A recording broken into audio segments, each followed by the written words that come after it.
Well, good morning, sports fans. I am Kenny Polcari, your host of the party, and today is Friday, June 21st, 2024. And here are the things you need to know. Well, first of all, I'm going to be on with Stuart Varney at 9 a.m. this morning. Fox Business, talking markets, talking action, talking triple witch, talking Nvidia. Oh my God, because the whole market really revolves around apparently one stock. But here are the things you need to know to get your day started. Well, yesterday we got some economic data and it unexpectedly weakened, right? That supports the rate cut narrative even more.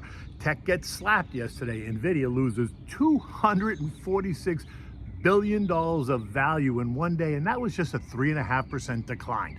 Bonds hold, oil rises, gold surges on the back of the weak economic data. There's an S&P rebalance plus a triple witching today, which is triple witching option expiry, but don't expect any disasters. And what do we have for dinner tonight? We're gonna have the one-pan chicken thighs. Simple to make and so delicious over a bed of mashed cauliflower. So the theme on Thursday was exhaustion, right? Now, exhaustion is defined as a state of extreme physical and mental fatigue.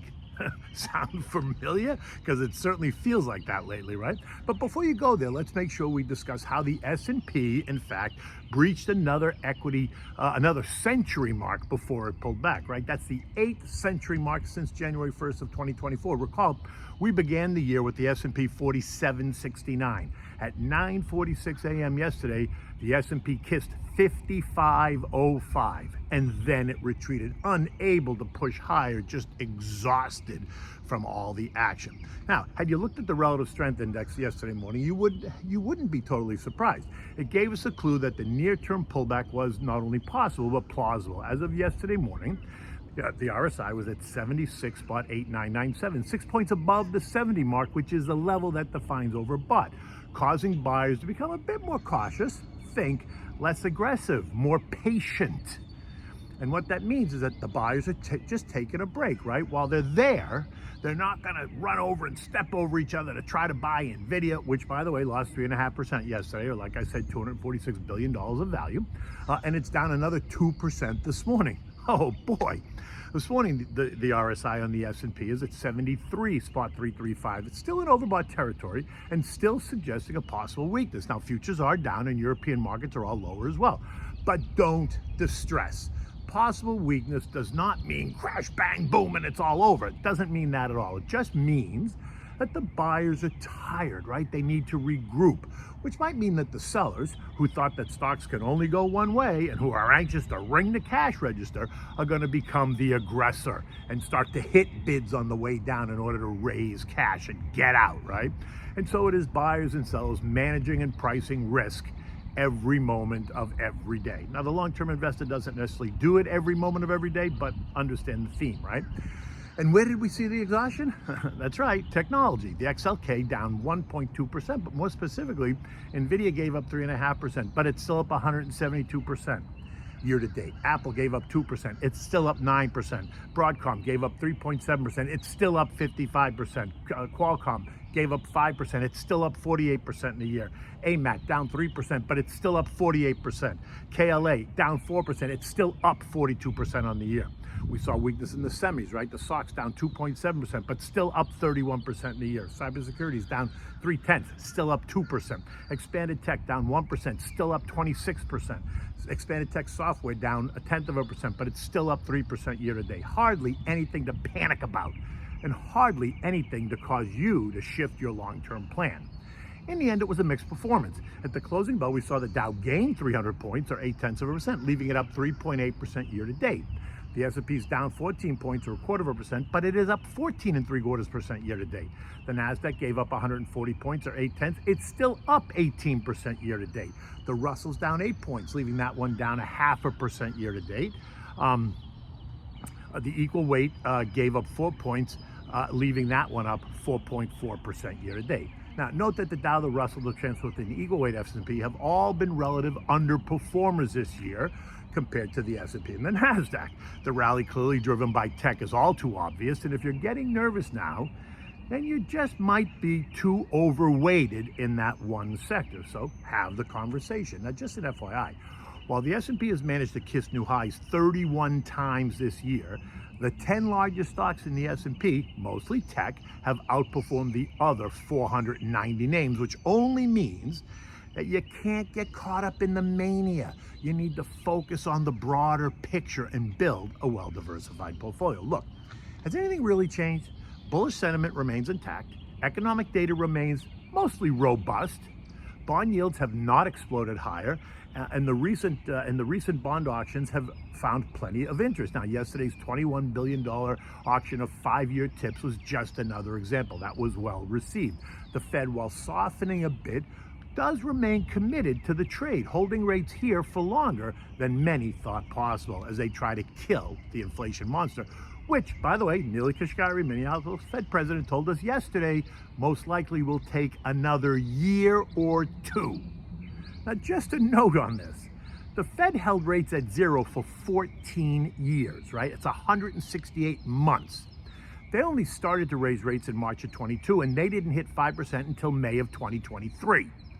So these restrictive rates have only been here for 13 months. So for anyone to think that the Fed needs or has to cut rates at this point is very curious to me. It took us 14 years to get to this point.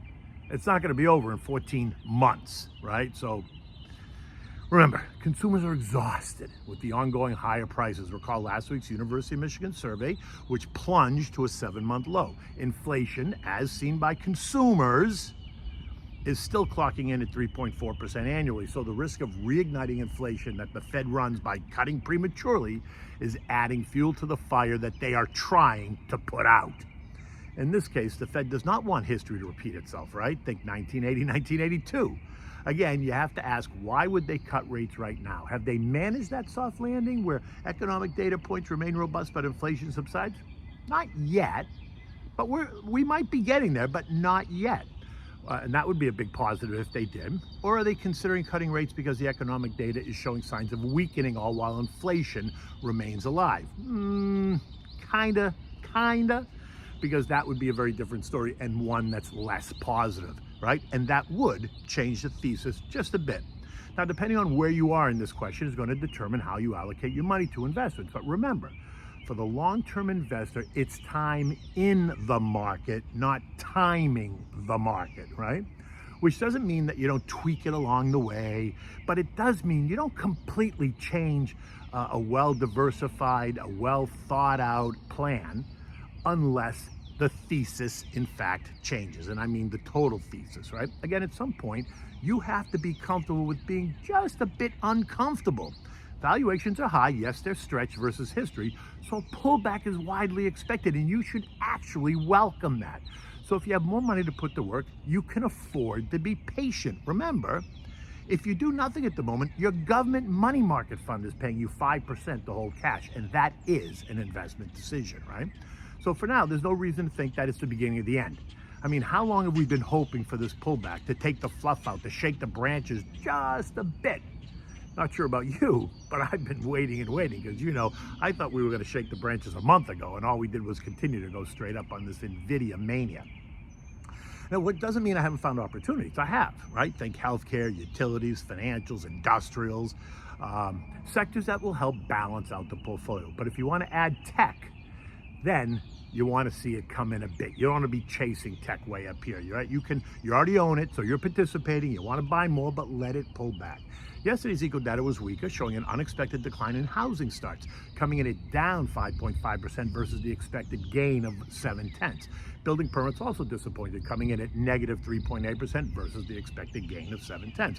All while the Philly Fed Business Outlook survey came in at 1.3 versus the expected 5 number, and that weakness just added to the cautious tone of the day. Today we're due to get U.S. manufacturing and services PMIs, both expected to be in expansionary mode, right, at 51 and 54 respectively. Remember, 50 is the dividing line. Bonds got whacked a bit yesterday after the data suggested a slowing economy. The TLT was down 0.7. The TLH gave back 0.5%. The two-year yield settled at 4.73, and the 10-year settled at 4.25. Oil rallied by 0.6% yesterday to end the day at 81.24, and we remain in that 79.40, 89.50 trading range. And it's the same story, right? It's a summer demand is going to draw down oversupply. The overall global growth demand story for energy in general, OPEC plus production cuts remain intact. And they have made it clear that any return of barrels to the market is obviously going to hinge on market conditions, which clearly makes sense. Which means that any idea of loosening the grip is not guaranteed at all. Analysts on the street are now calling for oil to pierce the late April high of $82.50 and then challenge the early April high of $85 in the weeks ahead. Now, just FYI, oil is up 11% in the past 2 weeks. It is now up 13% year to date.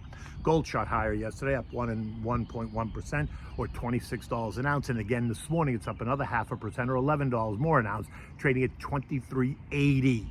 The advance, a direct result of that weaker economic data that supports the multiple rate cut narrative. Period. The end. We remain in the 2,300, 2,400 trading range, right? In gold, and I still think it might kiss it, but then it'll back off. This morning, U.S. futures are under a bit of pressure. Dow down 60, S&P's down 12, Nasdaq down 45, while the Russell's off by 1. The S&P rebalancing is happening today. We spoke about this earlier in the week. Nvidia's weighting in the XLK is going from 6% to some 20%, while Apple's weighting goes from 21% down to about 4.5%. Microsoft remains the same at 21%, but this is not a surprise. Trust me, the analysis has been going on for weeks now. Funds are prepared. So if you think there's going to be all kinds of volatility and opportunity, think again.